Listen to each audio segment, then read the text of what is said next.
You are listening to the Marc Guzman podcast experience.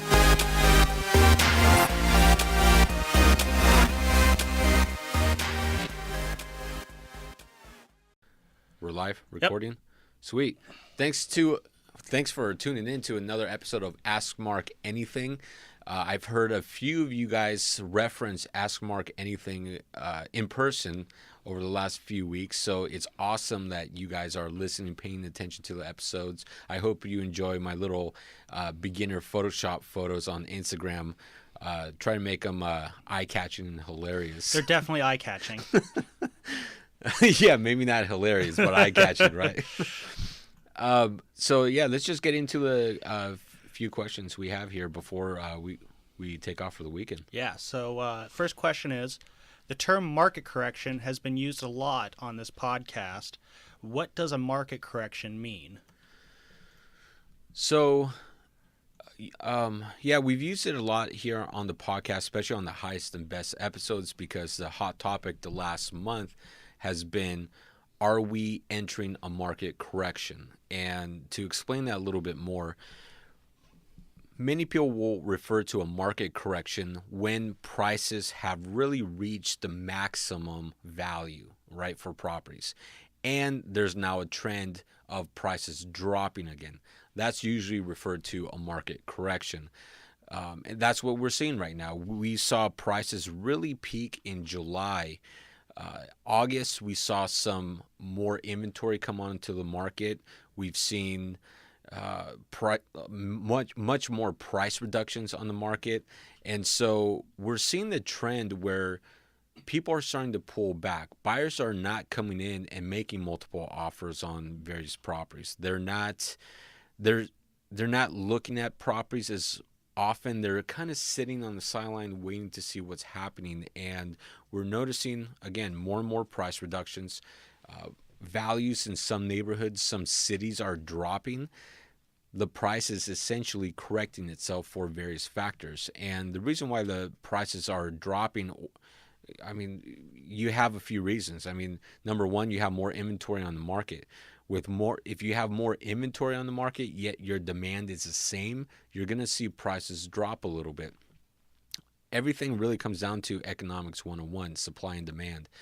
So we're seeing more inventory on the market. We're also seeing interest rates affecting people with the rates increasing. Right now, they're at about 4.6% for a 30-year mortgage. But that's also if you have the best credit and financials. If you don't, you're likely paying around 5 to 6% in some cases. So you have increased interest rates, more inventory, and increased interest rates. If that makes it harder for people to qualify, you now have less people qualified. And so all those different factors come into the market, and also with negative news. As soon as people see, are we going through a market correction, or are we going through a market shift, or there's more inventory, are we ready to experience a crash? And many people go back to 2008 thinking, and they remember that crash from when prices went from $900,000 to $500,000. And so I think just seeing the negative headlines, you have a lot of people sitting on the sidelines. So all those different factors contribute to what we're seeing as a market correction. Alrighty. Turn the mic on. All right, next question is, so you got you started off selling foreclosures. What does it mean to sell a foreclosure? So I actually did not get my start selling foreclosures. I started selling real estate in 2003 when I got my license. The market was super hot. Literally, there were people, to prove a point, they got their dogs pre-approved for loans. I mean, that's how crazy the market was in 2003, 2004, and 2005. Market began to shift in 2006, and in 2007, we started to see the crash begin. It was really around October 2007. But my business of selling properties basically came to a halt. And so I came down to a really tough decision: either jump out of real estate and, end my career in real estate, get into something else, or figure out a way to adapt. And the only way to adapt and make sales happen at that time, and at least to do it successfully, was to get into selling foreclosures, become what's known as an REO agent.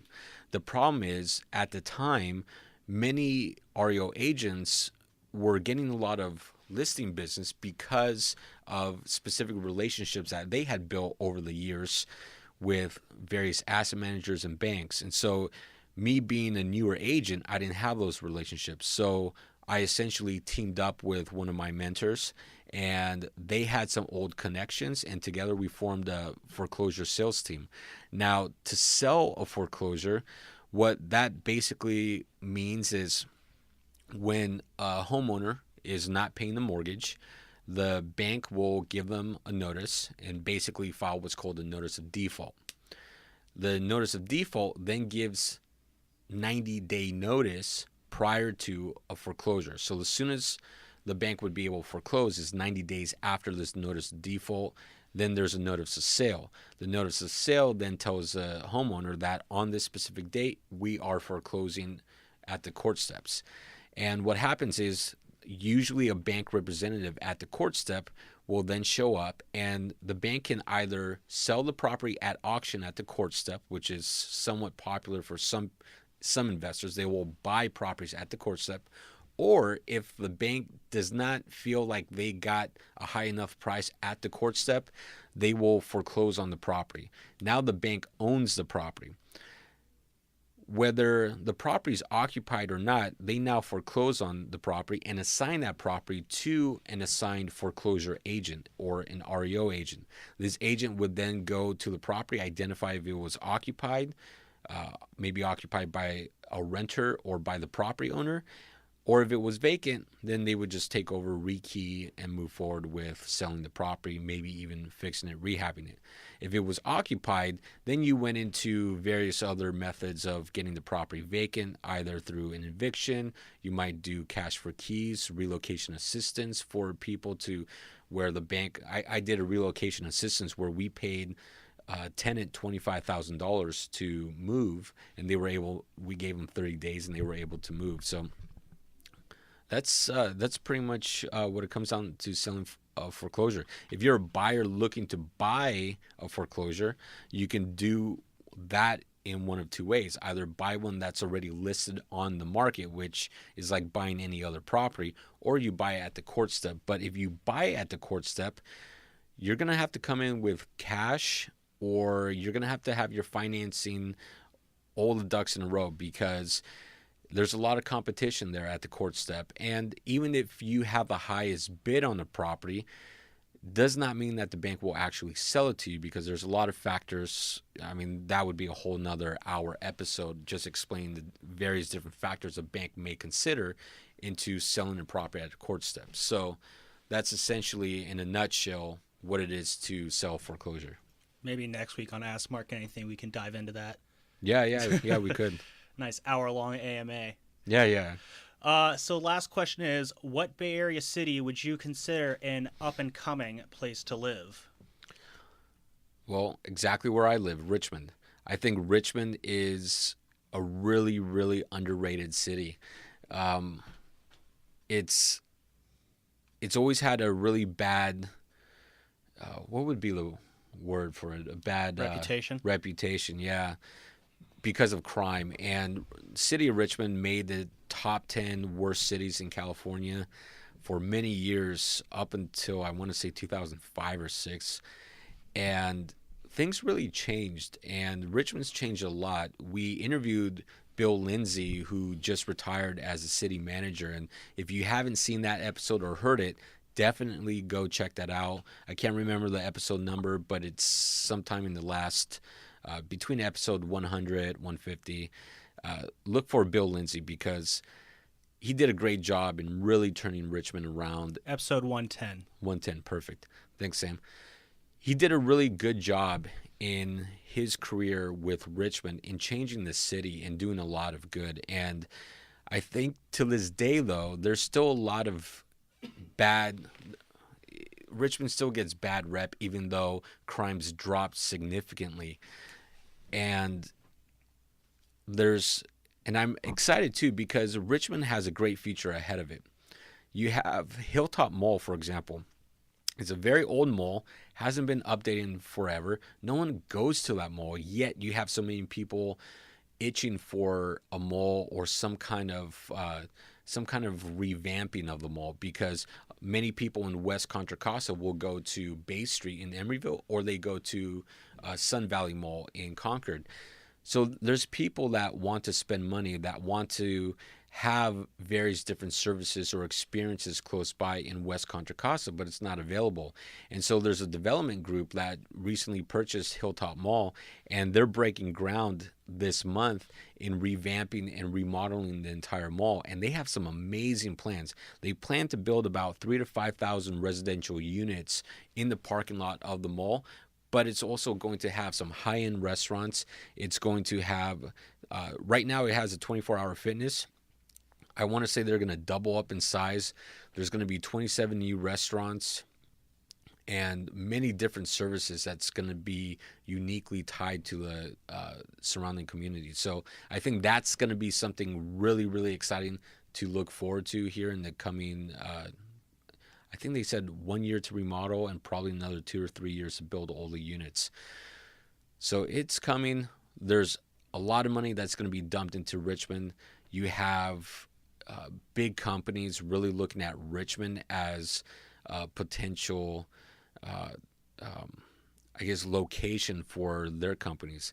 Amazon and some other big companies that UC Berkeley Global Campus is now, they had a deal, fell apart. Now another deal is coming back together. So there's a lot of really cool things happening. There's a new ferry building that's being built. Did they actually open that one up yet? Or they might be opening it up soon. But a new ferry at the marina, straight to San Francisco. A lot of cool things happening in Richmond. So I think Richmond right now has one of the most affordable prices in the Bay Area, especially in the East Bay. And Richmond's big. There's a lot of great neighborhoods in Richmond, and it's a big city, and many people don't realize how big of a city it is. And I think Richmond is really the ideal location to get value, the best bang for your buck. And I think Richmond in the coming years is going to have probably the greatest appreciation, just because once it's discovered by people and people realize it's not as bad as they think, they're going to be buying in Richmond. Sweet. Any other questions? Or I think that's it. Maybe people wondering why I'm actually in a suit. We had company photos today, so Everyone had to look nice today. Yeah, exactly. I did feel a little bad because I was the only one with jeans. I thought it was going to be a headshot photo only, and it turned out to be a full body shot. Well, they had you in the back row for the group shot. So. Yeah, probably to hide my pants. Yeah. Well, it's like, your school pictures. You gotta, as long as you look good from here up. Yeah. So thank you for watching another episode of Ask Mark Anything, or thank you for listening if you're listening on iTunes or iHeartRadio or Spotify. And make sure to catch our episodes. Subscribe. Again, iTunes, iHeart, or if you really like the video cast, make sure to follow us on Facebook and YouTube. And have a great weekend. Yeah, I got some good episodes next week. Helena Brantley and Lance Nobel, the minds behind Uncharted, the Berkeley Festival of Ideas. Their episode goes up Tuesday. Then on Thursday, we got Nick Ishimaru of the Theater Yugen. They got a new production coming up that starts the first week of October. So he's going to tell us about that next week. So that's awesome. Great. So again, thank you for watching. I really, really want to thank all of you for listening. It means the world to me, and I hope today's episode provides you value in your day-to-day life. I created this podcast to help showcase the many great people that live in this world and help share some knowledge that I've learned along the way in life. Again, thank you for listening. Check out our sponsors, and I'll catch you on the next episode.